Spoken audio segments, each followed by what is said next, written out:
Welcome everyone. I Anjali Saxena welcome you all. Dear learners, this is the second lecture of stereoisomerism. In this lecture, we will discuss various terms involved in optical isomerism. We will discuss what is plane of polarized light. We will also discuss what will be the optically active compound or what is optical activity. We will discuss what are levorotatory and dextrorotatory compound. We will also discuss what is specific rotation. So let's start the lecture.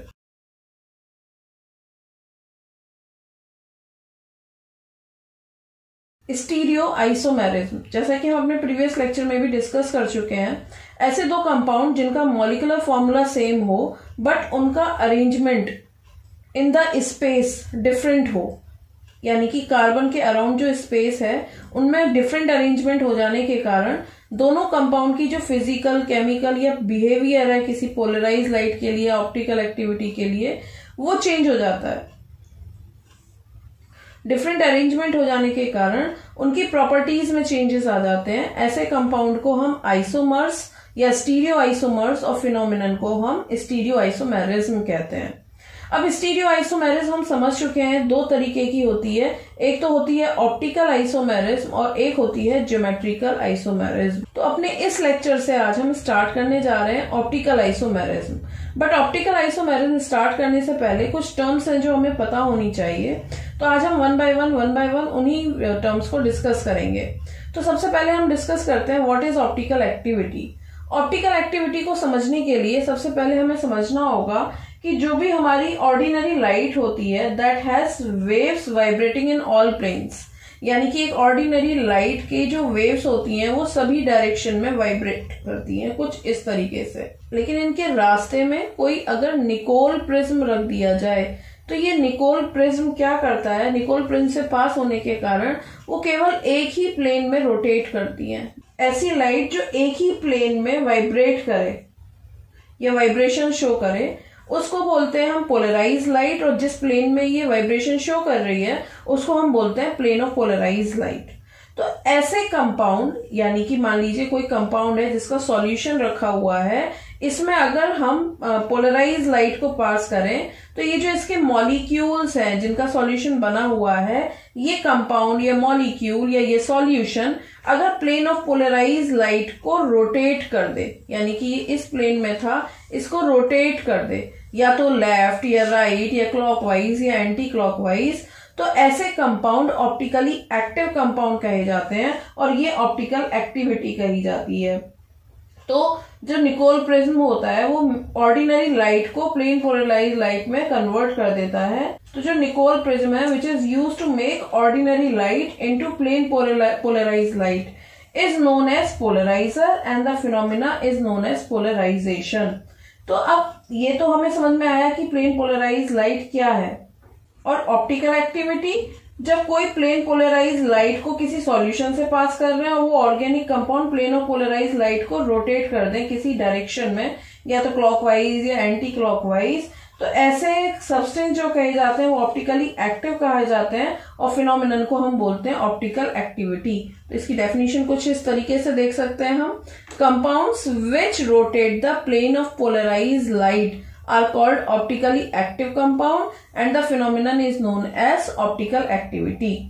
अब जैसा कि हमें समझ में आ रहा है जो optical active compound होंगे या तो प्लेन ऑफ पोलराइज लाइट को क्लॉकवाइज डायरेक्शन में रोटेट करेंगे या एंटी क्लॉकवाइज रोटेशन में डायरेक्ट करेंगे। तो अब जो हमारे ऑप्टिकली एक्टिव कंपाउंड होते हैं वो दो तरीके के होते हैं।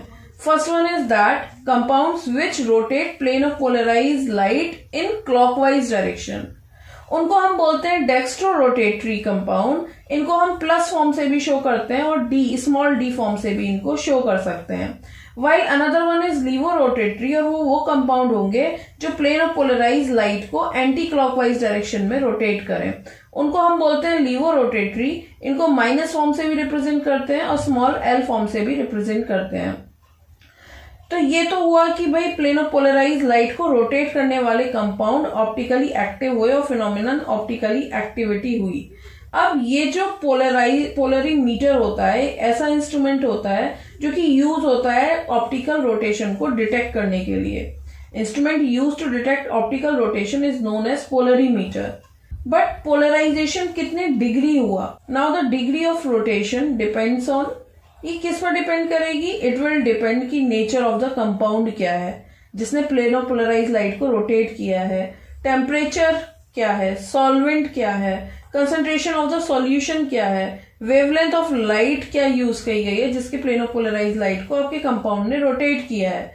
तो इन सब पॉइंट पर डिपेंड करता है डिग्री ऑफ रोटेशन। लेकिन इस रोटेशन को कैसे नोट किया जाए या किस टर्म में नोट किया जाए, इस रोटेशन को नोट किया जाता है स्पेसिफिक रोटेशन के नाम से, जिसको हम अल्फा से रिप्रेजेंट करते हैं।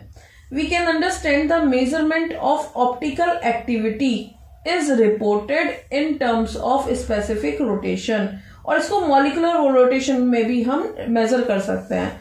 तो हमारी प्लेन ऑफ पोलराइज लाइट या ऑप्टिकल एक्टिविटी कितनी है, इसको मेजर करने के लिए दो टर्म्स यूज होती हैं, एक तो स्पेसिफिक रोटेशन और एक मॉलिक्यूलर रोटेशन। स्पेसिफिक रोटेशन को हम इस तरीके से निकाल सकते हैं, यहाँ पर अल्फा लैम्डा ओवर टी हम देख रहे हैं, ये अल्फा अपॉन सी की फॉर्म में हम इसको निकालते हैं। अब ये टर्म्स क्या हैं, यहाँ पर अल्फा है स्पेसिफिक रोटेशन, टी है temperature of the measurement, lambda है wavelength of the light, alpha है ऑब्जर्व्ड एंगल ऑफ रोटेशन, वहीं एल है length of the sample tube, C है कंसंट्रेशन ऑफ द सैंपल। इस तरीके से हम स्पेसिफिक रोटेशन निकालते हैं। वहीं हम मॉलिक्यूलर रोटेशन भी निकाल सकते हैं। अगर जो हमारा स्पेसिफिक रोटेशन आया है उसमें हम मॉलिक्यूलर वेट से मल्टीप्लाई कर दें और 100 से डिवाइड कर दें, तो इसको मॉलिक्यूलर रोटेशन भी हम निकाल सकते हैं। ये कुछ टर्म्स थी जो ऑप्टिकल आइसोमेरिज्म में यूज होती हैं, जिनको एक बार फिर से देख लेते हैं। सबसे पहले हमने समझा स्टीरियो आइसोमेरिज्म किसे कहते हैं, यानी कि दो कंपाउंड जिनका फॉर्मूला सेम है, मॉलिक्यूलर फॉर्मूला सेम है, लेकिन उनका बिहेवियर अलग है या उनकी प्रॉपर्टीज डिफर कर रही हैं, तो ऐसे कंपाउंड को हम स्टीरियो आइसोमर्स कहते हैं। और ये जो अराइज होती है that is due to the different arrangement of atoms और मॉलिक्यूल्स अराउंड द स्पेस।